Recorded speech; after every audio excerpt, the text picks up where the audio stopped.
Hi, this is Marsha. And this is Kelly. We are the 2U's of 2U's Fiber Adventures. Thanks for stopping by. You'll hear about knitting, spinning, dyeing, crocheting, and just about anything else we can think of as a way to play with string.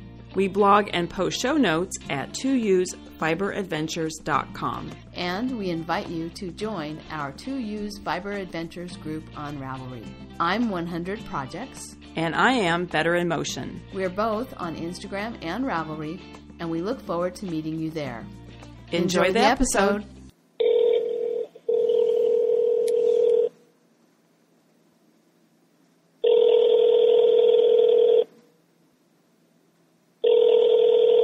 Hi, Marsha. Hi, Kelly. How's it been going in Seattle? Pretty good. Good. It's cold. Yes. We had snow last Friday, I think. It started snowing about 8 o'clock at night and then snowed all night. But then when I got up by 7, it was sort of turning to soup, which is very typical of the Pacific Northwest, you know. We always get that wet, gloppy snow, not that dry snow, remember, that used to have in Spokane. In Eastern Washington, yeah. But Enzo went out. It was his first snow. Fun. And we went out. I took him out for a walk about 9 o'clock, I think, and it was coming down, and he had all this snow on his little black head. It looked so cute because it was such a contrast, you know. Yeah. And he was sort of perplexed by it. Everything was funny. And then probably around 10 or 11 o'clock at night, I think I had gone to bed, but Ben and his friends were up, and they had him outside, and he was running around in the snow, and they showed me pictures of it. And then the next day I took him out for a walk in the snow, and he's so funny because I didn't realize that he would eat the snow. Yeah. I don't know why I thought I'm so surprised by that, but it was just really funny how he went out there and he just started eating it. And then the funniest thing too is the back porch is wood, and he usually, just runs down it, runs up it. And so going down, he slid a little bit. And then when we came back from the walk, he was running up the porch and slid. And that's not very nice of me, but I laughed. I thought it was kind of funny. I remember when we came up to Seattle, it was when Ray I had just gotten her. That was my Irish Water Spaniel. Yeah, she was just a baby. She was just a baby. Yeah. We had her only a couple of weeks. We got her in December, and then as soon as finals were done, we hit the road and drove up to visit you guys. And we had her, and we had Jenny, our older yellow lab, our first yellow lab that we don't have anymore. Both of them were just so excited to be in the snow. Mm-hmm. I mean, I was really surprised at how fun they thought it was. I just remember Jenny leaping around and trying to catch snowballs and just being super, super excited in a way that she wouldn't have been if it was just, just a sunny day. So hopefully it'll snow again, and more snow that lasts longer. So I can I may just have to take him up to the pass. Yeah, you can go. I used to take Ben up for snowboarding, and when he was really little for sledding, I'll take my dog up to play in the snow. There you go. How That's fun. Funny. Anyway, but speaking of dogs, how's Nash? Oh, Nash is doing much, much better.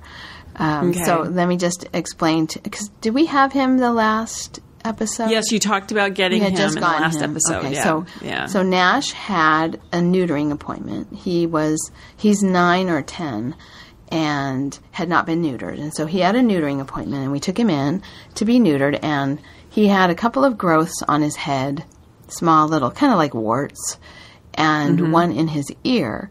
And the vet looked at the ones on his head and said, "Oh, no, they're fine. Don't worry about it." But then the one in his ear was bleeding because he had been scratching at it. And she said, "You know what? I think I need to take this one.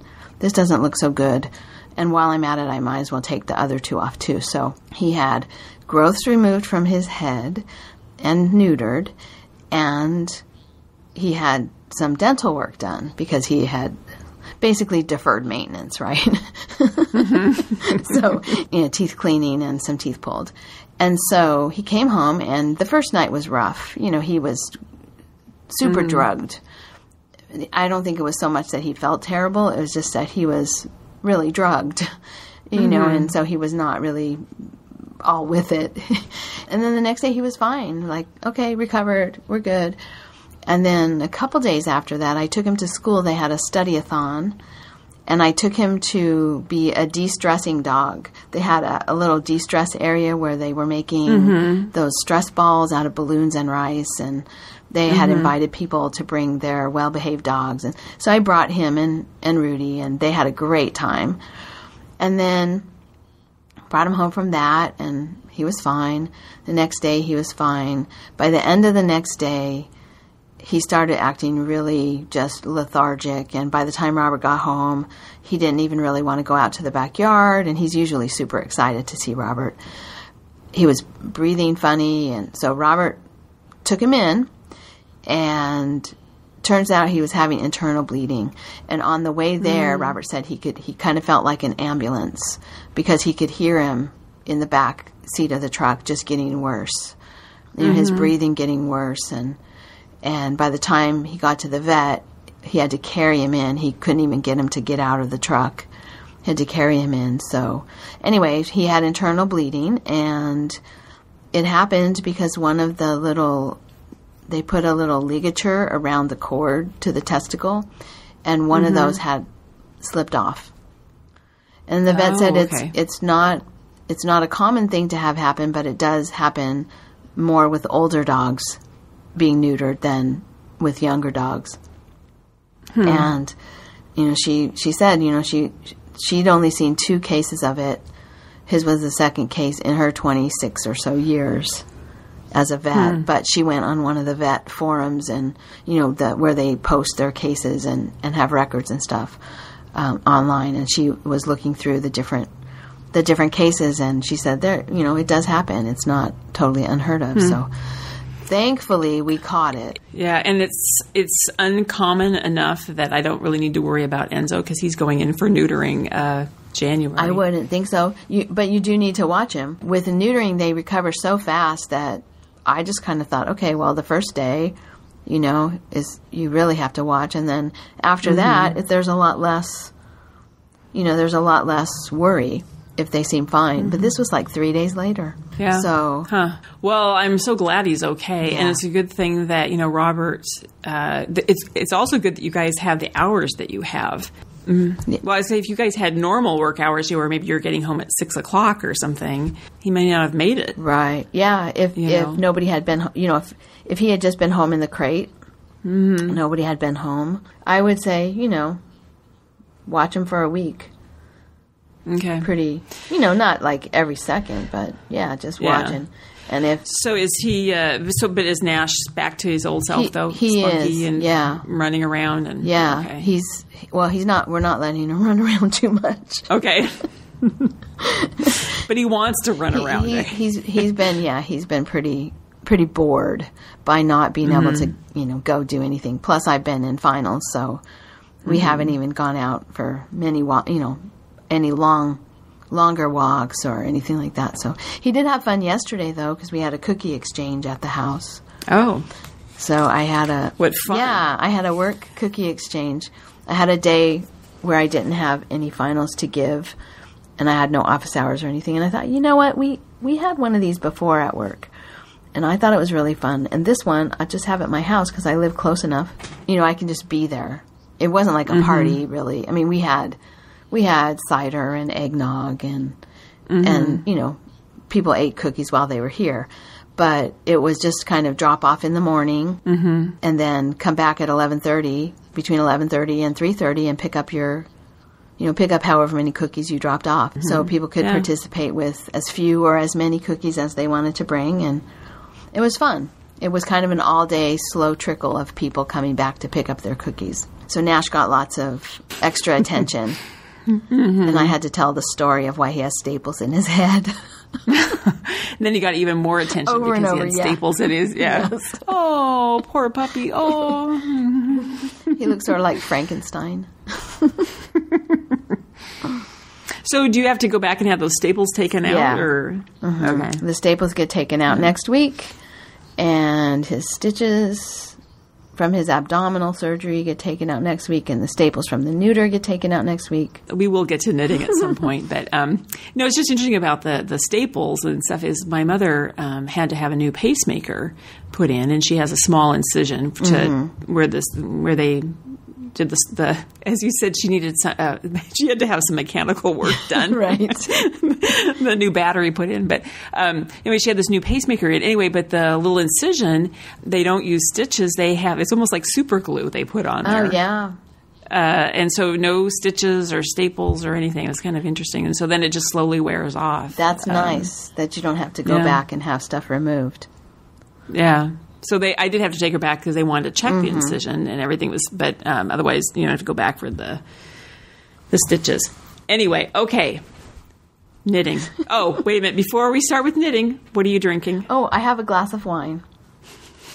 I'm having a bourbon. Red wine. Okay. Well, cheers. Can you hear my ice? Yeah. There's my glass. Cheers. Yes. It's the holiday season. I drank all the eggnog yesterday. Oh my gosh. No. Well, now, okay, so we managed to drink 2 batches of eggnog yesterday. But now because I know the recipe, we've talked about this recipe in previous podcasts, but it's the one from a relative. Yes. And isn't it something that has like you add up all the alcohol in it, it equals 5 gallons or something? The alcohol is actually 2 gallons. It's a half gallon. 2 gallons. A half gallon of whiskey, a half gallon of brown rum, a half gallon of white rum, and a half gallon of brandy, 6 dozen eggs, 24 cans of evaporated milk, et cetera, et cetera. It's pretty. And then you did the math to reduce it down to a manageable size. So how much does a manageable size make? The manageable size was enough to fill a punch bowl, like a 70s, 1960s, 1970s style punch bowl. And actually that was the perfect way to serve it because the glasses that come with the punch bowl are so tiny that people could even have some and go back to work. I'm not saying who, just to protect the well, and they didn't have to drive back to work. That's either. Correct. They didn't have to drive back to work. Back. Yes. Yeah. And then some people I just gave them a little mason jar of it to take home. So. It was not all drunk on the premises. Mm-hmm. Yeah, we were. I've started calling it the drunk uncle's eggnog. This is Robert's uncle's recipe. Well, yeah, I love the picture that you posted because it's like, it's for 2 people. Yeah, exactly. All those bottles. So knitting. Yes. Are we ready for knitting? We're ready. Somebody commented in our discussion thread that they think it's funny that we count how many minutes till we start talking about knitting. As long as we're entertaining before we talk about knitting, I guess it's okay. But yeah. I have some podcasts, not knitting podcasts, but I do have some podcasts that when they get started, they do a lot of chatter that I'm not really interested in, and so I just go, forward, 30-second forwards for about 4 minutes, and then I know I'll be past all the chit-chat and into the meat of the podcast. Okay. So now really, we're going to get on to knitting. Yes, what are you knitting, Marsha? Well, I'm still working on my Rodeo Drive poncho. All right. And but I have to tell you something about it. I think it was the last episode we were talking about knitting under the influence and knitting lace under the influence. Remember that whole discussion? Yes. Anyway, when we were recording, I was knitting on the poncho. And and apparently you should not talk and knit at the same time, too. This is another... No. You should not record a podcast and talk. What would it be? It would be knitting while podcasting. Yeah. Anyway, no, what I did is I had to rip out probably 2 inches. Which doesn't sound like a lot, but it's now... That's a lot. It's getting really big. I mean, it's not that long in terms of the depth, 2 inches, but the fact that was a lot of yarn because it's getting so big now around. But what I did is down the front, there's the cable, and it looks like a braid. I ended up doing the same cable twice. So it didn't make it look like a braid. Anyway, it didn't look. So I had to. I did have that moment. You have that moment. You think, well, maybe it won't look that bad. Like you're ever hopeful that maybe it won't look that bad. If you ever have that moment, it's time to just rip back. Yes. Mm-hmm. So I was thinking, maybe it's okay. And then I thought, well, maybe what I could do is just the cable is 6 stitches. And I thought, well, maybe I could just rip back to 6 stitches back to that cable. And I thought, but I won't be able to figure it out. So I thought, just rip it out. It probably is not going to look as good as if I just reknitted it. And it'd be different if it was someplace that you really didn't see it that well. But it has to look good because it goes right down the front of the poncho. So there really was no option. I had to rip it out. So yeah, it's kind of the star of the poncho. Yes. But that was just funny. I had been talking about all that knitting under the influence. Well, knitting and podcasting may not be a good thing for me. Well, I guess it depends what it is, yeah. But it's been really fun looking at the thread in the discussion board about what people are making for the Great Poncho Along, or whatever we're calling it, Great Poncho Adventure. Someone else is making the same poncho. So Callie Knit Pearl, Carol, is making the Rodeo Drive poncho, and she's using, and Kelly, we were talking about this earlier, what is it called? It's Pianissimo. Pianissimo by Elan. It's a merino cashmere blend. It sounds luscious. Yes.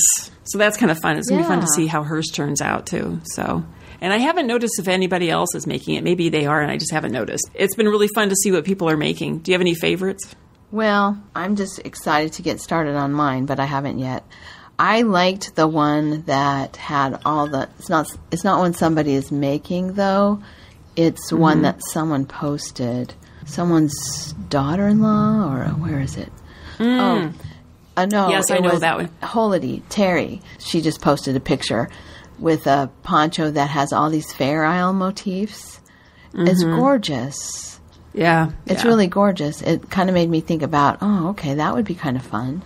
I've never even done Fair Isle, but I'm just getting very attracted by all of them. There's an interesting one. Amzie posted it. The picture is really cute. Bonnie Bay Crochet. It's a crochet poncho called the Lavina poncho. And it's crocheted, but it looks like cables and ribbing. Very interesting. So I like that too, in case I want to do a crochet poncho. So that's all I have for projects for myself. So I have to ask you, I know you're working, you wound the yarn for your poncho. I finished winding all of it now, not just have only a third of it. I have not cast on. I have only worked on my crochet sweater, the curious case of the Crazy Stitch Cardigan. And it's going well now, I think. I redid, you know how I had done it backwards, inside out. So I redid it, and I thought it was working. I thought I was following the directions.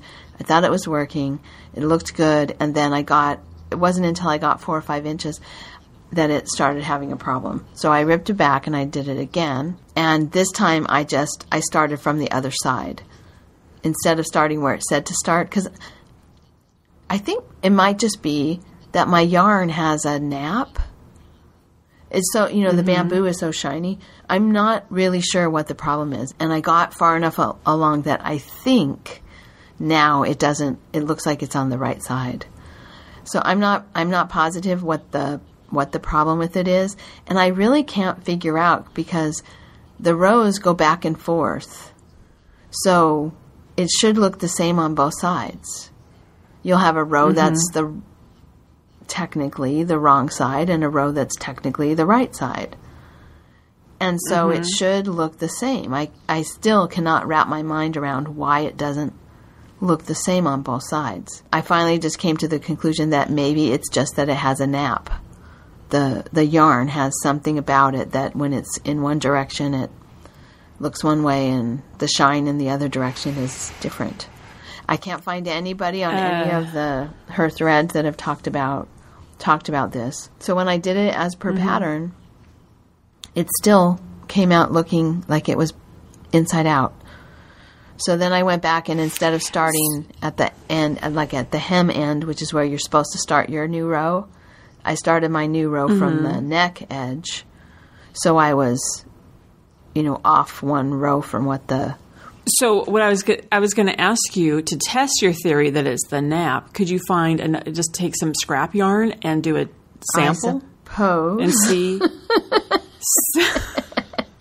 Or maybe it doesn't matter. I mean, because then you would know...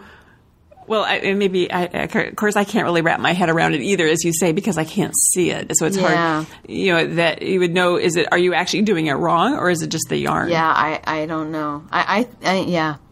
We'll see. We'll have to see. I'm far enough that I think I'm out of the woods now on the back, but until you just lay it out and the light reflects off of it, and you can clearly see it looks like two different things, and maybe I don't have enough quite yet to even be sure. And maybe it's all just my imagination because I can see the center line. I'm sorry, Kelly. I'm laughing because it just popped into my head that there's so much drama around this sweater compared to other products. I mean, it's like there's suspense. I mean, almost kind of the curious case of the Crazy Stitch Cardigan.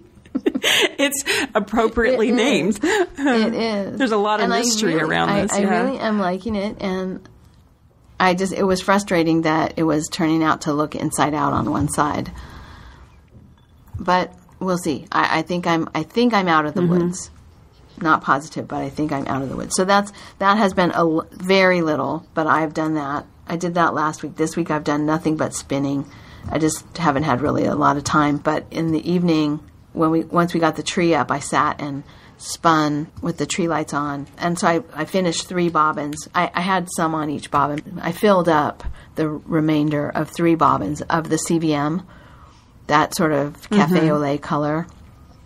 It's natural color CVM that I have. And then I got really tired because I've only been spinning natural color recently. So I had a targhee that I had dyed one day out in the garage. I had just put some reds and blues together. So I had turquoise, a deep dark, like a really saturated cherry red. So it actually came out kind of burgundy in some places. And then a blue, this turquoise blue. And it's spinning up really pretty. It's kind of burgundy. It's spinning up kind of burgundy color. And then there's like turquoise blue spots in it. So I don't know what I'm going to do with it, but I have enough to maybe make a pair of socks. And I like spinning targhee a lot. I like how poofy it is when you wash it. And it was just nice to have spin something with a little color. Yeah. Huh. So that's it. Not very much to speak of. Oh, and I've been working. I'm almost finished with that pair of socks. So I've got the pair of socks the 2 pairs of socks from the Lambtown yarn. One of them is just waiting for me to do afterthought heels, which I've never done before. So those are just hanging out in my knitting bag. And then the other ones I knit a little bit before bed. And I'm almost ready to, those are regular gusset heels.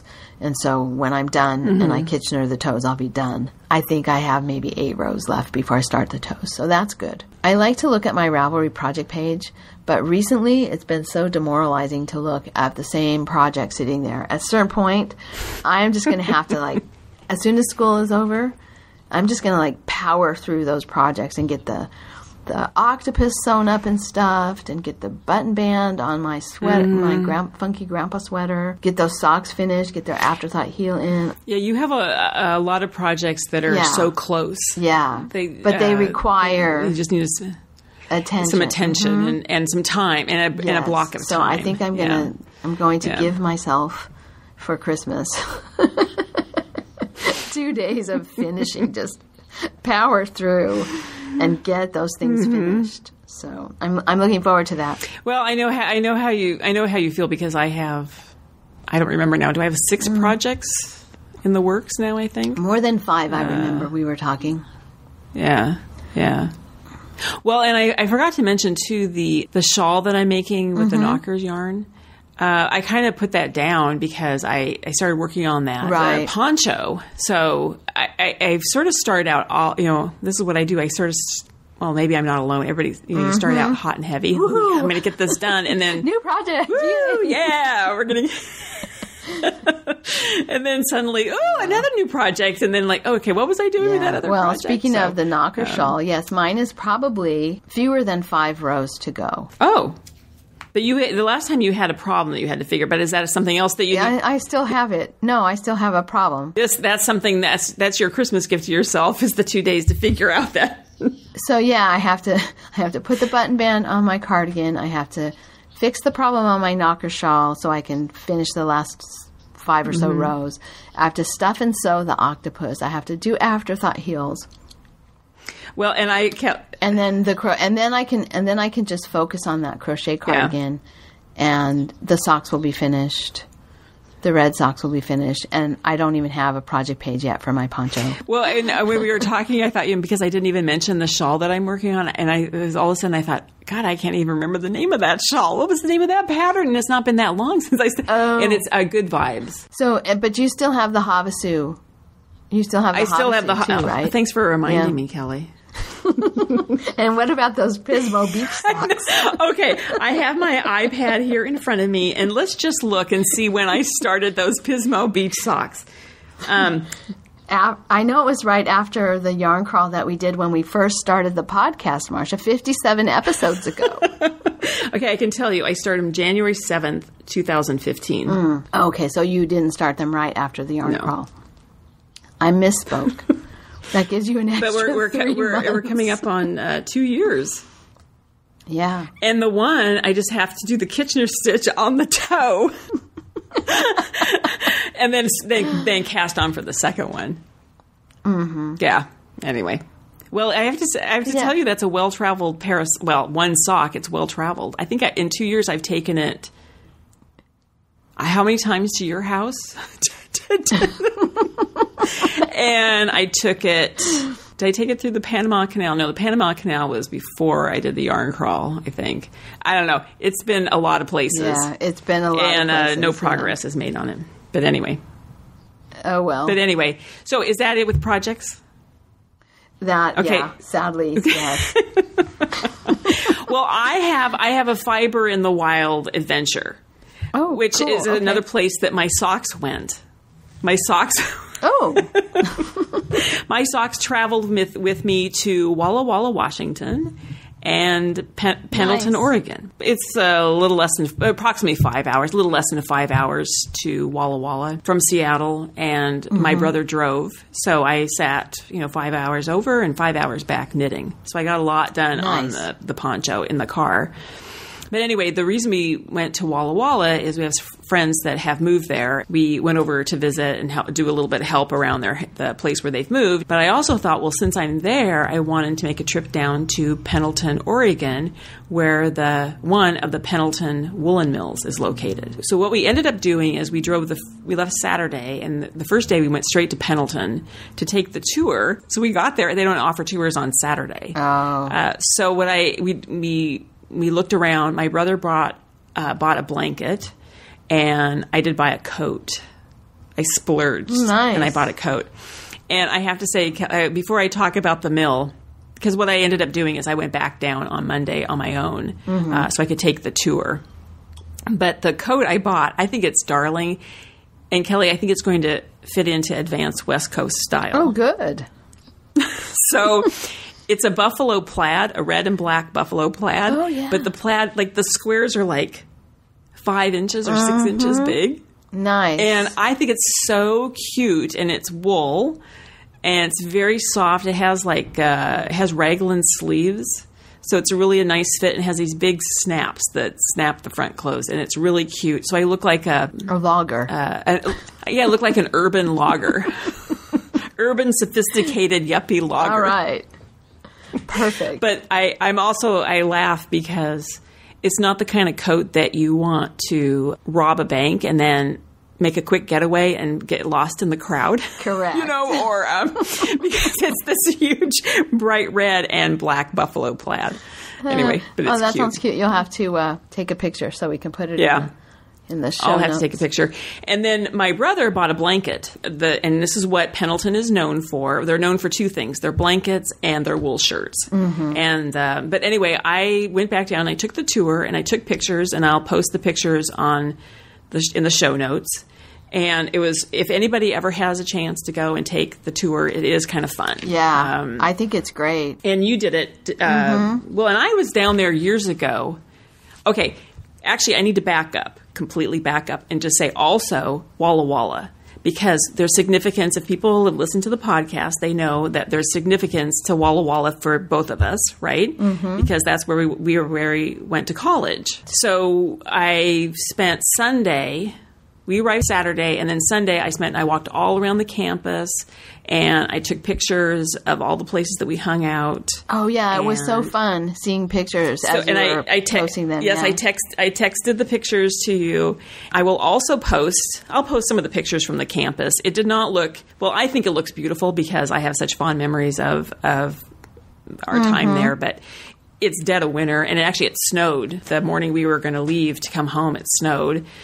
Very cold, all the leaves are off the tree, so it looks a little dreary because it is just kind of gray. But the buildings are beautiful, and since our time there, they've added so much artwork to the campus, which is really fun to see. But I will definitely put the picture of North Hall on there, because if people who've listened to the podcast, they know that we met at North Hall, and North Hall, Whitman College acquired North Hall. I don't know when they had just acquired it, I think, when we were there. And it used to be the Walla Walla Valley General Hospital.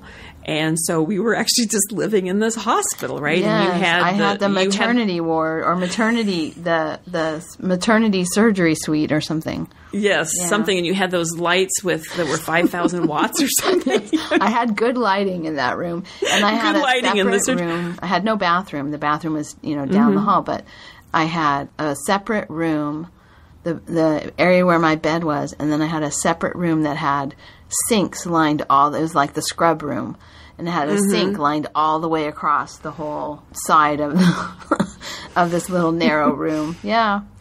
Fond memories.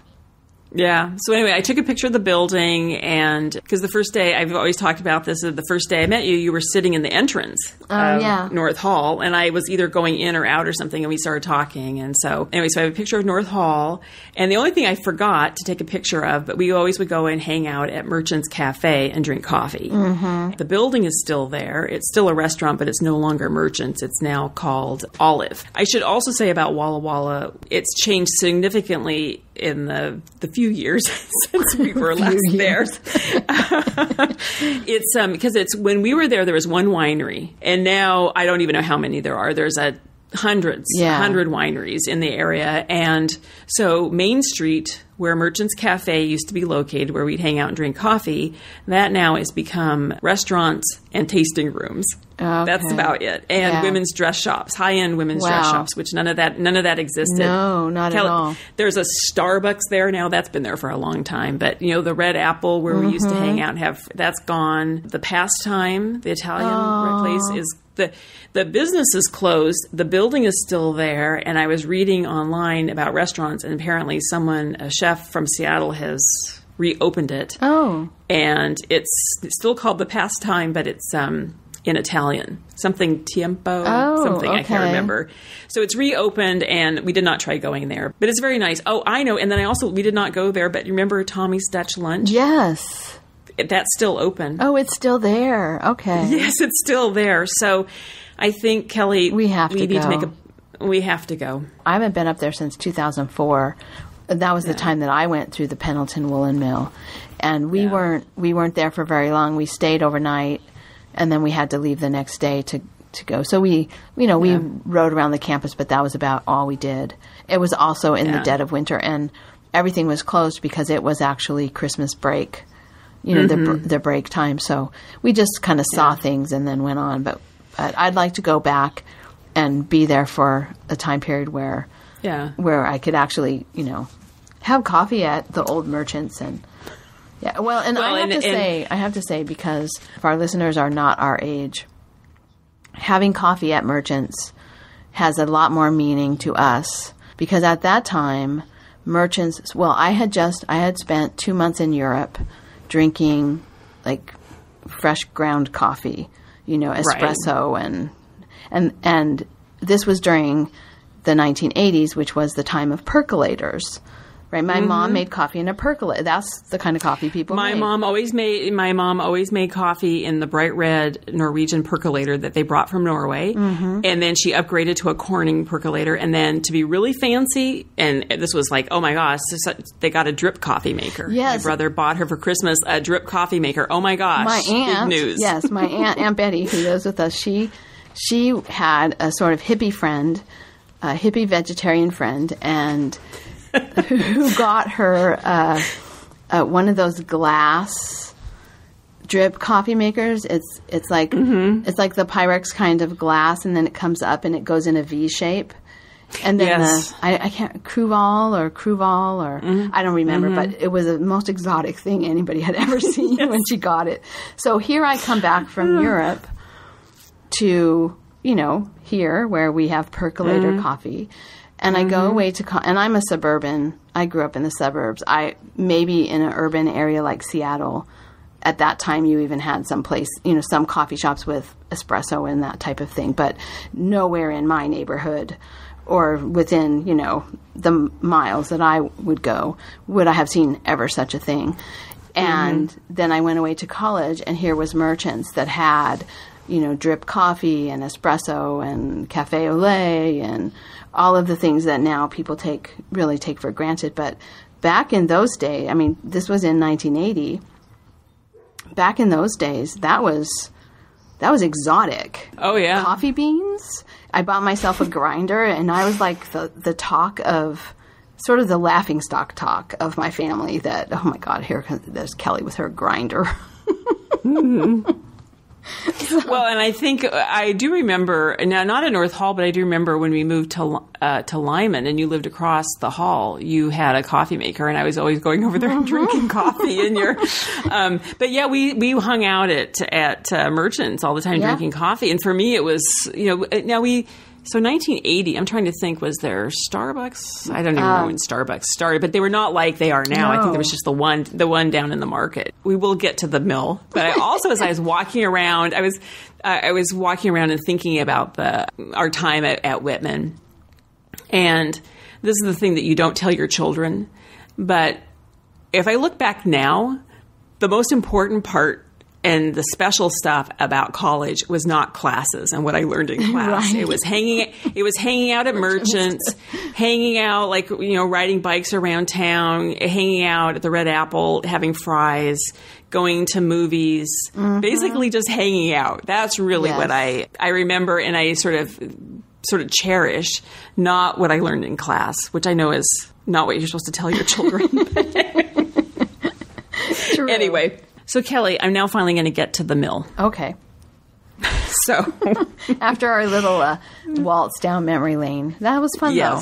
So it was really fun. If anybody ever gets a chance to go on the mill tour, I recommend it, especially for even hand spinners. I think find it really interesting. I think based on just our conversation about the event that you went to, was it Fiber Shed, and the sourcing products locally. It's really interesting to hear about this mill. I have to give you just a little bit of background, and I'm going to rustle some papers because I want to make sure I get the information correct. Okay. The founder is a man named Thomas Kay. He's an English weaver, and he came to the United States in 1863. He started the state's second woolen mill in Brownsville in Oregon. There's always a sign when you're going on Interstate 5 through Oregon, Central Oregon, there's always a sign for Brownsville. It's a historic district, and I've never gone there. So now I think next time I'm driving down I-5, I need to make a point of going there to look at that. But anyway, he married a woman named Fanny in 1876. I'm sorry, I take that. That was his daughter. His daughter was Fanny, and she married a man named C.P. Bishop, who was a retailer. That was what he did, a clothing retailer. Well, they sort of combined resources, and they started a mill, and the Pendleton Woolen Mill. And they started in 1909, and there's the Fanny's husband and his two brothers started this mill. And what they originally made were blankets for the Indians, because the blankets were very important to the Indians for trade, for warmth. There are a lot of reasons why they wanted blankets. They worked very closely with the Indians to come up with designs that they liked. And so that's how they developed the very distinctive Pendleton blanket style patterns and colors. And their very famous blanket is the Chief Joseph blanket, and it's been in production the entire history of the company. They've made that pattern. They change the colors often, but the pattern itself has always been in production. And then so they started the mill in Pendleton, Oregon. And then in 1912, they started the mill in Washougal, Washington, which you've been to also. Yeah, I've been to that one too. Yeah. And then around that same time, they started making shirts for men, wool shirts for men, because prior to that, they were always just solid colors, and they had the idea of making them in bright plaids. And so that's how they started the sort of this traditional Pendleton shirt look. And I was reading this history, and in the 60s, in fact, I need to go and look and see if I can find a picture of this, but they said that the Beach Boys originally were called the Pendletones, and their signature look was they wore Pendleton shirts. I have never heard that ever, but that's what it says in their history. Well, so I have to go look and see if... It sounds kind of strange. You would wear a Pendleton wool shirt on the beach. I mean... Yes.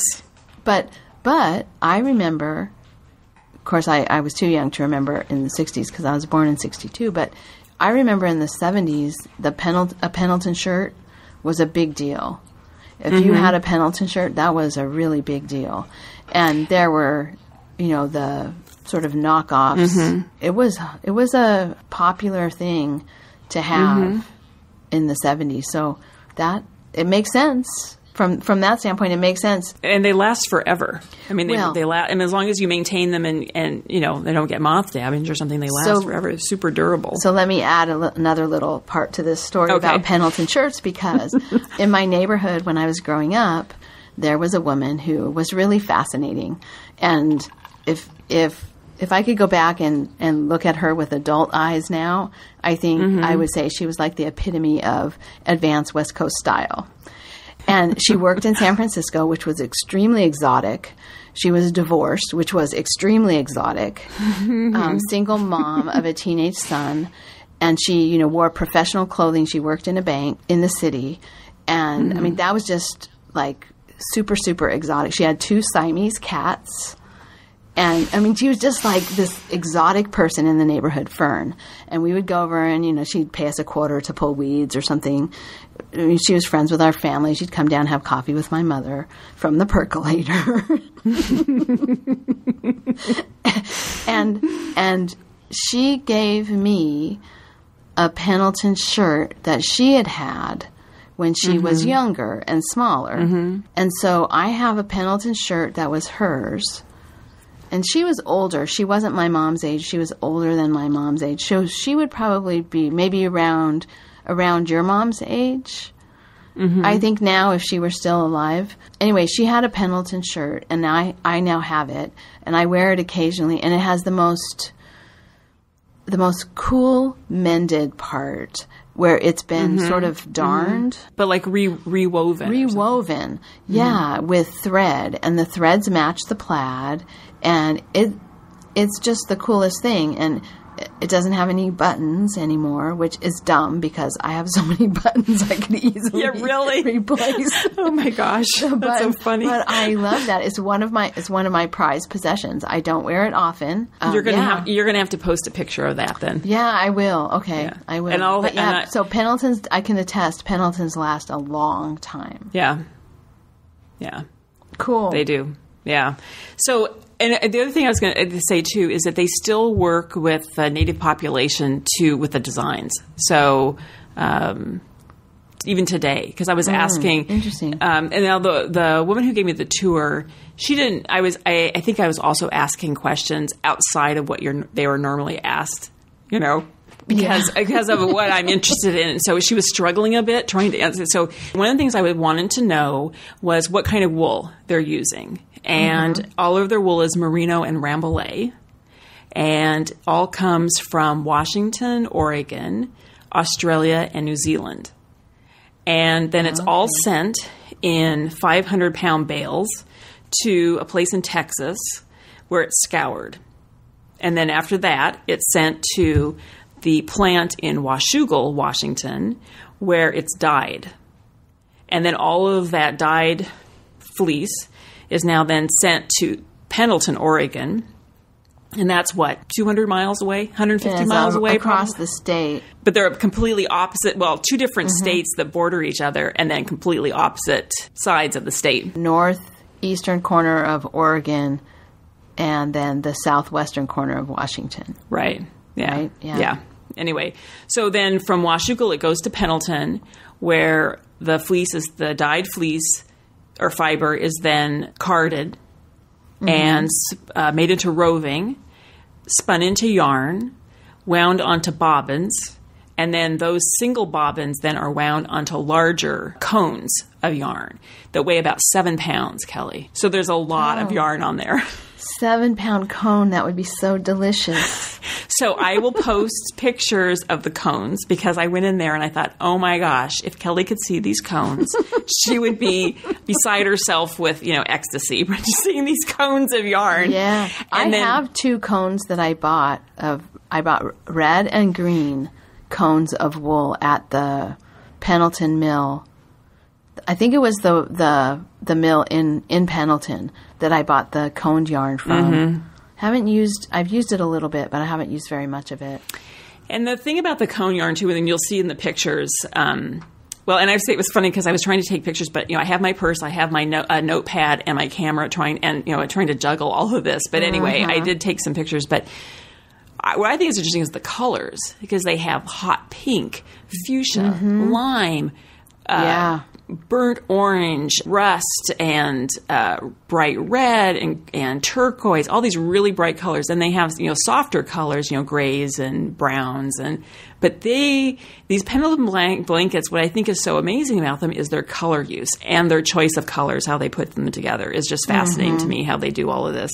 After the yarn then is wound into those 7-pound cones, then those are put onto the looms. And they have 2 kinds of looms. There's a Dobby loom, which and you've heard of that. That uses it's like the analogy is like a player piano. So it's like these plastic sheets of plastic with holes in it that tells the loom what to do, and that's a little older technology. And then they have jacquard looms that are run by computers. And this is interesting. The Dobby produces a blanket in 20 minutes. And I would say probably an average blanket, it's like for a twin bed. But they make them all the way up to kings. But just like a twin bed, it does 20 minutes to do a blanket. These high-speed jacquard looms, they do an entire blanket in 12 minutes. Wow. Kind of amazing, yeah. And then before I go on with the rest of the process, I just want to say, too, about the blankets. And you know this about weaving. So if you have, if you're using, black and white, you'll have whatever is black on one side will be white on the other side, right? Mm-hmm. Sort of like double knitting. Right. The way they weave it, yeah. And I understand that. I understand how that works. But some of the blankets, and no one can explain to me how they do this, and maybe you'll know, Kelly, how they do this, given that you're a weaver, but some of them, so the colors, they're using all the same color, but on one side is one pattern, and on the other side is a completely different pattern. And I have no idea how they do that. And no one I think that's a triple weave process, so that you have really 3 layers of weaving, and so the one layer is on one side, and the other layers, the middle layer, kind of goes to both. I don't know for sure, but I know there's blankets that are done that way where you have multiple colors, and you don't have to have the same design on both sides. I've never done it. I've done double weaving, but I've never done anything that well. I kept looking at him and asking, and of course, as I say, the young woman who took me on the tour is like, I can tell she's like, okay, can we not talk about this anymore? Because I really can't. I can't visualize how it works, But anyway, So that was just an interesting thing about the blankets. Anyway, after the blankets then are woven, they have a quality. Someone's checking them, and I saw there's a woman, she's standing there, and the blankets are just rolling on this roller, and she's looking for any imperfections. Mm-hmm. And if it's an imperfection that she can fix, she'll do that. If it's not an imperfection that she can fix, then it has to be cut off, and it goes to a separate pile, and that's going to go in the remnants, where you can then buy them. Not remnants, but it's going to go in the seconds, right? Yeah, we have one of those blankets, one of the seconds, and it has a patch where the fulling, the yarn was a little thinner maybe, got spun a little thinner, and when they did the fulling, you can see the warp, the cotton warp showing through. Yeah. Yeah. And so we have a little patch of that on our blanket. And that's what I should say, too, is about the cotton, is that they are 82% wool and 18% cotton, because the cotton is, never mind, you just said it, the cotton is warp. The warp. After they're inspected, and I should say, too, they weave these blankets, and there's 12 blankets on a roll. So they'll do all one, pattern, 12 blankets on a roll.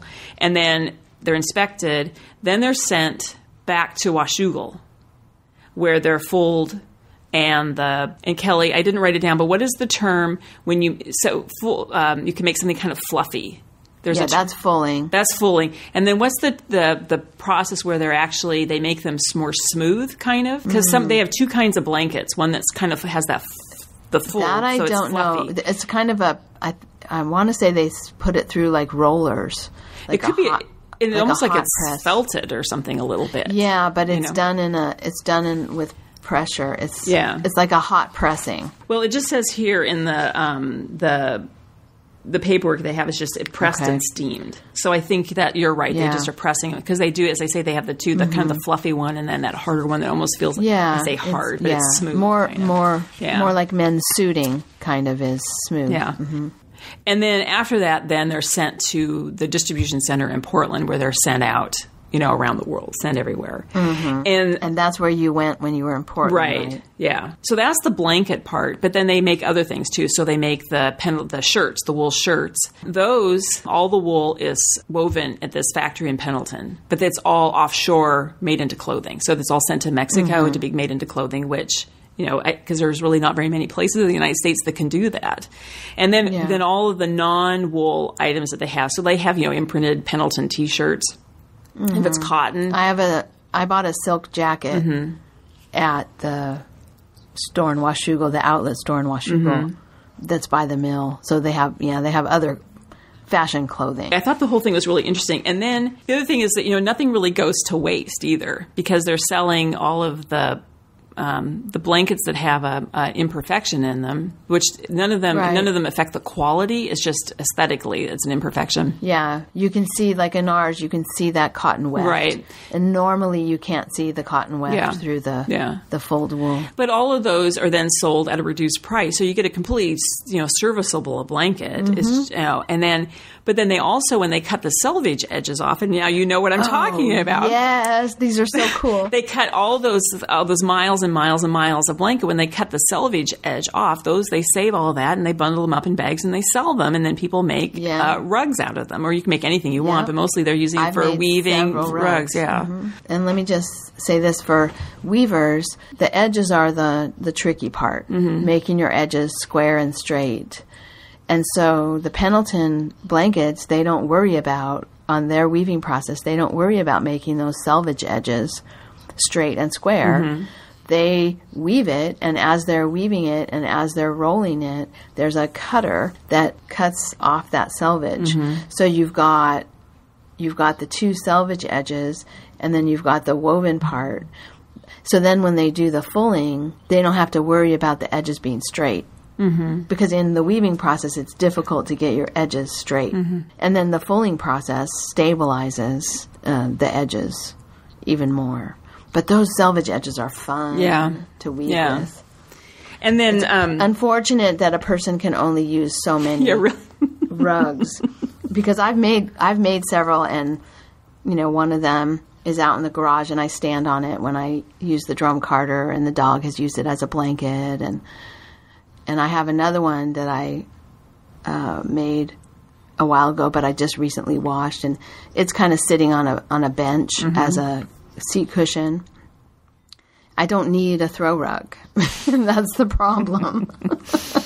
But they're really fun to make. Mm-hmm. They go really fast, and it's so cool to think you're using the edges of some blanket. And they mix, the colors mix really well. Yeah, I highly recommend the selvage edged rugs made from the Pendleton selvage edges. So cool. And then I think the last thing I need to say about the factory, which I thought was also interesting, is when you go into the area where they have the dyed fleece that they're now putting through the machine for carding and making the roving and everything, it's really moist in there. And I thought, why is it so moist in here? And what they do is they actually mist the air to keep dust and the fiber down for the health of the employees. Because even though a lot of them had masks on, but they don't want to be in there all day long with all of that lint and all the things that are coming off of the fiber. So that's why they spray a mist in there, though, all day long. Interesting. Yeah, very interesting. And then I forgot to, because I bought the coat, my brother bought a blanket, and he bought me a bag. I forgot about this.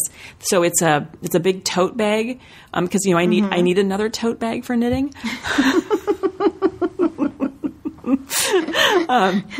But for your next work in progress. But it's and I think this is another way they're using the blankets, that maybe if there's an imperfection, you cut out the imperfection and then you use the usable fabric and you make tote bags out of it. So I have a tote bag made out of a blanket. Nice. So, yeah. So anyway. Oh, that's cool. So anyway, if anybody ever gets a chance to do it, I highly recommend it. Really fun. And I wonder if we have any listeners in Eastern Washington. I don't know. They probably go down there all the time. They probably have Pendleton blankets on all their beds, and they're outfitted in Pendleton. And throw rugs made from the selvage edges. Yeah. Those are so fun. Yeah. It's a little unrelated, but I know I'm really getting a little off topic, but I was wearing my new buffalo plaid coat to the doctor's office the other day. I had to go to the pharmacy to pick up a medication. The guy comes in this man comes in and sits next to me, and I just started laughing because he's wearing a buffalo plaid coat. And anyway, I said you have to make conversation, right? At that point. So I said, it looks like you have a Filson jacket on. And he said, yes, it is a Filson jacket. It actually had belonged to it. And this man was probably 65 or something. And it had belonged to his father-in-law. And when his father-in-law passed away, he got this Filson jacket. Now that says something also about Filson. Filson, yeah. And that's a whole other topic. Well, and I would say that Filson store in Seattle is so cool. Right. And so now, Filson in Seattle has opened up a brand new store, and that's where they're actually manufacturing everything, which makes me, I'm saying out loud, is I probably should contact them and see if I could take a tour of the Filson factory and report on that. That would be interesting. Because Filson is another one of those Northwest companies that's been around forever, and amazing product. Incredibly expensive, but if you own a Filson jacket, you will never buy another Filson jacket ever again. If it's damaged, they'll fix it. For the life of the garment, they'll fix it. So it's kind of an amazing product. But anyway, that'll be another episode. And that's all I have on the Pendleton factory. Okay. Well, I have some fiber in the wild too, but I think I will save it for the next episode. Oh, okay. So the last thing I just wanted to mention, I have a few listener projects that I wanted to talk about. Okay. The listeners that I have noticed recently publishing or posting things, sharing them to the group, I just wanted to talk about. There are two really Christmassy things that I think are really cute. One is Cheryl B. 1262, and she has what's called an ice red cardigan, and it's a really pretty red cardigan sweater, open front cardigan sweater that you close with a stick pin or a shawl pin. Really pretty, and I thought that was a nice project. And then the other one is a Christmas hat that Val Kelly made, a colorwork Christmas hat that was just really cute. I'm kind of envious of colorwork. One of these days, I'm going to do a colorwork thing because I think it's really. Oh yeah, really it's been a long time since I've done color work, but yeah, it's fun. Yeah, I know you have done it before. I have never really. And then there's also a couple of sweaters. Well, a sweater and a sweater spinning project that I wanted to mention. Swissu Net. I'm not sure how you pronounce your Ravelry name, but Swissu Net has one. It's in her project page. It's called Diving on Stage. and the pattern name is called Stage Diving, and it is gorgeous. It looked like rib, but it's actually half brioche stitch, I think. When I read, it's not a stitch I am familiar with, but the look of it is really nice. It looks cozy and ribby and has a big collar, shawl collar, and I put it in my queue immediately. I'm not going to knit it immediately, but I really liked it. So I thought that was nice. Swissunette's Diving on Stage project that she shared with the group. And then in the shared stash, Tats Dent has she's calling it her jumper spin. She's spinning yarn to make a jumper. It's all multicolor. Some of it is kind of pastelish. Some of it is more in the jewel tones, but it's really pretty, and it's a big pile of wool. The picture that she shared is just a big pile of wool roving, which is really nice looking. I mean, just a big, this makes you want to jump in it. And she's spinning that up, and she's going to make a sweater out of it. So take a look at those projects by our listeners. They've shared them in the forum. I haven't seen those, so I'm going to have to go back and take a look and find those. Yeah, I was impressed when I saw those. Cool. Yeah. All right. Well, Kelly, we have one more order of business in this podcast, which is we have to announce the winners of our 2 giveaways. Yes. So we had 2 giveaways. One was the Countess Ablaze yarn giveaway, and the other was the Woolly Thistle yarn giveaway. So do you want to do the honors and make the announcements? Sure, yes. So we'll do the Countess Ablaze first. The Countess Ablaze giveaway is a skein of This Ain't a Scene, the Blue-Faced Baron fingering yarn. I love that name. I just love it. And so what I asked people was to let us know what colorway they liked from her website and also what kind of scene they would make. So the winner was from post number 24. It's Rochelle Matthews, and she says she would make a scene over the Tia Merino in the Picking Up the Pieces colorway. And she says, I would probably do an overly exuberant public happy dance that would both embarrass my husband and possibly make people wonder if I need a straitjacket. But I think I could get my toddler to dance with me. So she's the winner of the Countess Ablaze yarn. Yay, Rochelle. Yay. Yeah.